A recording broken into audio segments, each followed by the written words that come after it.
Hello students. आज अपन discuss करेंगे ecosystem के बारे में। हम ये जानते हैं कि किसी एरिया में जो प्लांट्स हैं, अगर वो सेम स्पीशीज़ के हैं और साथ रह रहे हैं और they interbreed freely amongst themselves, अगर आपस में इंटरब्रीडिंग हो रहा है उनका, तो such a group and such a group of interbreeding individuals, it is called as population. And most often, several populations belonging to different species are associated together to form a plant community. तो अगर एक species के plants हैं वो interbreeding कर रहे हैं और that is called as population. और इसी तरह से अगर बहुत सारी पॉपुलेशंस साथ में रह रही हैं अलग अलग स्पीशीज़ की, and that is called as the plant community. To take an example, a grassland community is inhabited by populations of several grasses and other herbs, and sometimes an isolated tree here and there. Growing on many members of this plant community are parasitic fungi and bacteria. और इसी plant community के ऊपर क्या होते हैं, कई सारे bacteria और फंजाई भी ग्रो करते हैं. Several species of bacteria and fungal spores are flying about in the air. ये हम सब जानते हैं, बैक्टीरिया और जो फंजाई हैं इसके स्पोर्स एयर में फ्लाई करते रहते हैं. In the soil are met with several species of saprophytic and parasitic fungi and bacteria. और सॉइल में कई सारी स्पीशीज़ होती हैं सैप्रोफिटिक एंड पैरासिटिक फंजाई और बैक्टीरिया की. The entire assemble of plants in any area constitutes a plant community. और इसी तरह से जो सारा असेंबलेज है प्लांट्स का किसी एरिया में, वो क्या करता है, प्लांट कम्युनिटी बनाता है. In nature we can say however plants do not live by themselves. वो अपने अकेले प्लांट्स जो है वो नहीं रह सकते. Always associated with them are small and large animals belonging to different levels of evolutionary scale. और उनके साथ हमेशा क्या होता है, एसोसिएटेड होते हैं छोटे या बड़े एनिमल्स होते हैं और अलग अलग लेवल्स के. As in the case of plants we have animals populations and communities. The plant and animal communities of any region influence and interact with one another and together constitute a biome or biotic community. अब plant और animal जो communities होती हैं वो आपस में साथ साथ रहती हैं और एक दूसरे को क्या करती हैं, इन्फ्लुएंस करती हैं और एक दूसरे के साथ इंटरैक्ट करती हैं. और उन दोनों को मिलाकर हम बोलते हैं बायोम या biotic community. There is an interdependence between the plants and animals of a biotic community and an interchange of materials takes place between them. ये जो बायोटिक कम्युनिटी है उसमें प्लांट्स और एनिमल्स के बीच में क्या होता है, इंटरडिपेंडेंस होता है, डिपेंडेंट रहते हैं एक दूसरे के ऊपर, और for the interchange of materials between them. Thus इसलिए a tree provides shelter to the birds and some other animals and supplies them with food and oxygen. Tree जो होता है शेल्टर प्रोवाइड करता है बर्ड्स को और एनिमल्स, अदर एनिमल्स को, और उनको क्या करता है, फूड और ऑक्सीजन सप्लाई करता है. The animals on the other hand they supply carbon dioxide for photosynthesis by green plants. तो एनिमल्स रिटर्न में क्या करते हैं, they give carbon dioxide to the plants for photosynthesis. And dead plants and animals and animal excretions provide food for saprophytic fungi and bacteria. और जो dead plants and animals हैं वो क्या करते हैं, इनके एक्सक्रीशंस जो हैं they provide food to the saprophytic fungi. Saprophytic fungi जो डेड ऑर्गेनिक मैटर के ऊपर सर्वाइव करते हैं फंजाई, उनको सैप्रोफिटिक फंजाई बोलते हैं, और वही बैक्टीरिया होते हैं ऐसे. And are in the process converted into organic humic compound of the soil which is essential for plant life. और इन रिटर्न वो क्या करते हैं, एक ऑर्गेनिक ह्यूमिक कंपोनेंट बनाते हैं जो कि प्लांट लाइफ के लिए एसेंशियल होता है. Another consequence of their process of bacterial decay of dead organic matter is that minerals and other elements like carbon, nitrogen and mineral elements are released and returned to the soil and to serve as nutrients for the plants. The biological community and the non-living environment interact with each other and an exchange of material between them takes place. जो biological community होती है और जो non living environment है वो भी क्या करते हैं, इंटरैक्ट करते हैं और क्या करते हैं, मटेरियल का एक्सचेंज करते हैं आपस में, जो नॉन लिविंग है और बायोलॉजिकल कम्युनिटी है. इन अदर वर्ड्स हम ये कह सकते हैं, living organisms and their non living environment are interdependent and together form a more or less stable system in which the functions of its various components are well coordinated to form a single unit like the parts of machine. और क्या होता है कि जो हम ये कह सकते हैं जो लिविंग ऑर्गेनिज्म हैं और उनका जो नॉन लिविंग एनवायरनमेंट है ये इंटरडिपेंडेंट होते हैं और उनका एक क्या होता है एक स्टेबल सिस्टम होता है उनके फंक्शंस का और उनके अलग अलग कंपोनेंट्स होते हैं और वो हर कंपोनेंट जो होता है एक दूसरे के ऊपर निर्भर रहता है और ऐसा फंक्शन करते हैं सारे कंपोनेंट्स जो हैं बायोलॉजिकल और नॉन बायोलॉजिकल कंपोनेंट्स क्या करते हैं ऐसे फंक्शन करते हैं ऐसे कोऑर्डिनेशन करते हैं जैसे कि कोई एक मशीन हो और उसके पार्ट्स एक साथ काम करते हैं. Such a natural unit of living community and non-living environment interacting and exchanging material between themselves is called an ecological system और ecosystem. और इसी को हम क्या कहते हैं जो नेचुरल यूनिट है लिविंग कम्युनिटी की और नॉन लिविंग एनवायरनमेंट जो इंटरेक्ट करते हैं एक दूसरे से और एक्सचेंज करते हैं मटेरियल्स को एक दूसरे के साथ उसको उस सिस्टम को हम बोलते हैं इकोलॉजिकल सिस्टम और इकोसिस्टम. तो ये एक डेफिनेशन आप कह सकते हैं. मैं एक बार वापस रिपीट कर रहा हूँ इकोसिस्टम की definition. Natural unit of living community and non living environment interacting and exchanging material between themselves is called an ecological system or ecosystem.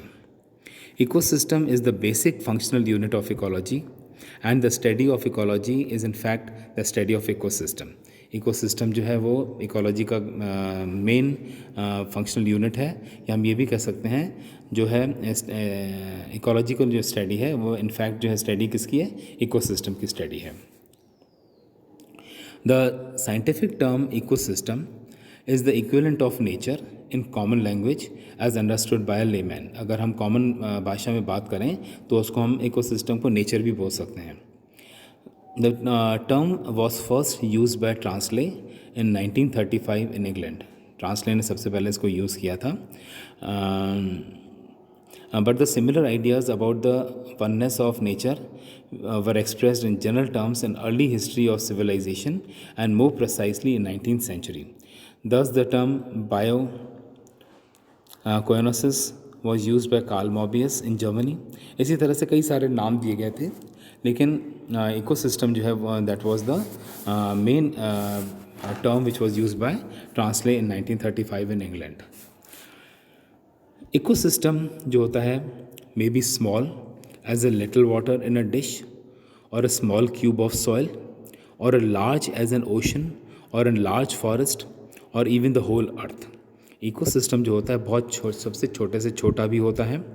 अगर हम वॉश डिश में एक फ़िश को ले लें that is also an ecosystem. Cube of soil ले लें और चाहे इतना बड़ा भी हो सकता है जिस तरह से ओशन है वो भी इकोसिस्टम है चाहे वो फॉरेस्ट हो और even the whole earth. These are all the ecosystem. It may cover a single tree. एक ट्री को भी हम इकोसिस्टम करते हैं कह सकते हैं क्योंकि वो सारा उसके ऊपर जो बर्ड्स रहते हैं वो जो उनके एनवायरनमेंट है उसके बीच में एक्सचेंज होता है वो सारे क्या है that is they are the part of ecosystem. Tree जिसमें हम other forms of life living on it और एन एंटायर फॉरेस्ट कम्युनिटी जो पूरी फॉरेस्ट कम्युनिटी है वो भी एक इकोसिस्टम है. अब हम लेते हैं स्ट्रक्चर ऑफ इकोसिस्टम और the components of an ecosystem. From the foregoing account, it will be clear that the ecosystem consists of two major parts. Ecosystem जो होता है दो major parts का बना होता है the living organism and the non-living environment. The entire living community constitutes the biotic component of the ecosystem and the other part constitutes its abiotic component. जो होता है इंटायर कम्युनिटी जो होती है दो पार्ट्स की होती है बायोटिक कंपोनेंट और दूसरा पार्ट होता है इकोसिस्टम का ए बायोटिक कंपोनेंट. सबसे पहले हम लेते हैं abiotic component. Abiotic component जो है this comprises of non living environment which controls the biotic component. इसमें होता है कौन सा जो नॉन लिविंग एनवायरनमेंट है उसको हम ए बायोटिक कंपोनेंट कहते हैं इकोसिस्टम का जो कंट्रोल करता है किसको बायोटिक कंपोनेंट को. और इसमें जो आता है that is the inorganic organic and physical. This now सबसे पहले लेते हैं inorganic. This consists of water, minerals like calcium, potassium, magnesium, salts like phosphorus, nitrogen, sulfur, and gases like oxygen, carbon dioxide, and nitrogen. And these constitutes the nutrients of raw materials for green plants. ठीक है, ये जो inorganic materials हैं ये क्या करते हैं, they constitute the nutrients और raw materials for the green plants. दूसरा होता है organic. This includes organic compounds like proteins, carbohydrates, lipids belonging to dead plants and animals, and the intermediates and the products of their decomposition like urea and humus. इसमें urea और humus भी आता है organic component में. They are ultimately derived from the organisms and a result of saprophytic bacteria and fungi. A part of them is converted into inorganic form and are reutilized by the green plants. They thus link the biotic and abiotic components.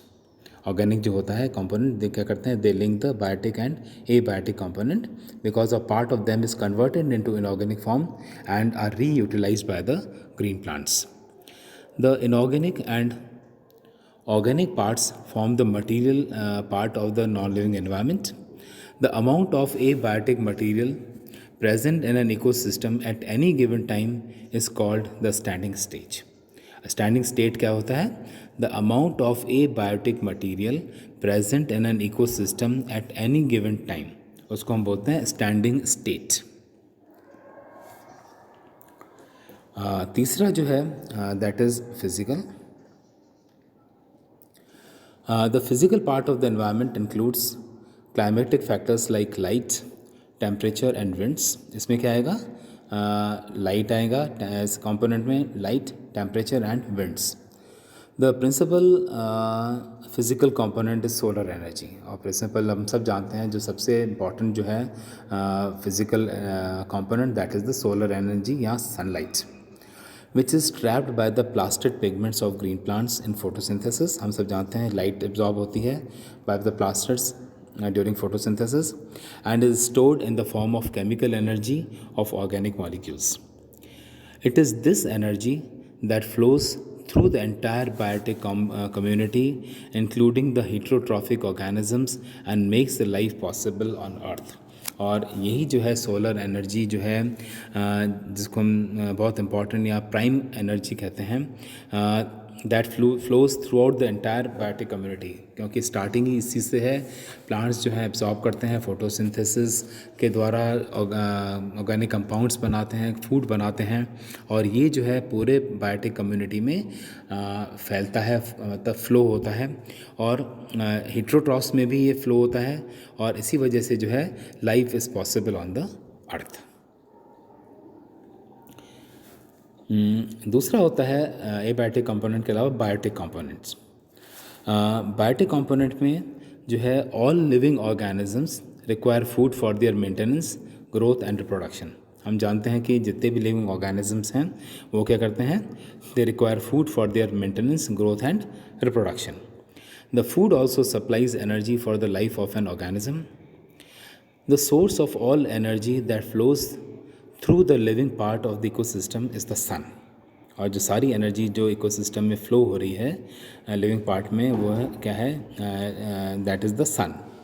Organisms in an ecosystem can be divided into several energy food levels. Organisms को हम क्या करते हैं, कई सारे energy levels में, food levels में divide करते हैं, और each energy level is called as the trophic level.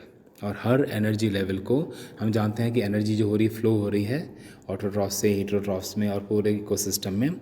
और इसमें हम इसलिए हम क्या करते हैं, जो एनर्जी या फूड लेवल जो फ्लो हो रहा है उसको हम, एनर्जी लेवल को हम अलग अलग लेवल्स में डिवाइड कर देते हैं, और हर लेवल को हम बोलते हैं ट्रॉफिक लेवल, या इसको कैपिटल T से डिनोट किया जाता है. Different trophic levels differ from one another in the relative distance which separates them from the primary source of energy, that is the solar energy. अब हम डिस्क्राइब करेंगे आगे जो हैं कौन कौन से ट्रॉफिक लेवल्स होते हैं. अब बायोटिक कंपोनेंट में जो है सबसे पहले आता है autotrophs. Now, these are the photosynthetic plants, including some photosynthetic bacteria, which contain the green pigment chlorophyll. इसमें ऑटोट्रॉफ्स में क्या आता है, इसमें हम फोटोसिंथेटिक प्लांट्स को इंक्लूड करते हैं और कुछ फोटोसिंथेटिक बैक्टीरिया को भी इंक्लूड करते हैं, जिसके अंदर क्या होता है, ग्रीन पिगमेंट क्लोरोफिल होता है.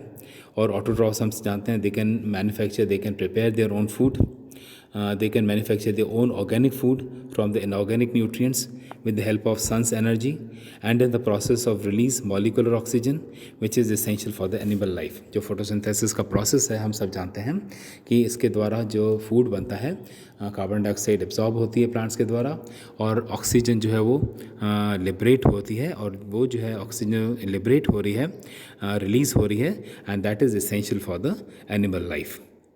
The solar energy is stored by them in the organic compounds produced in the process.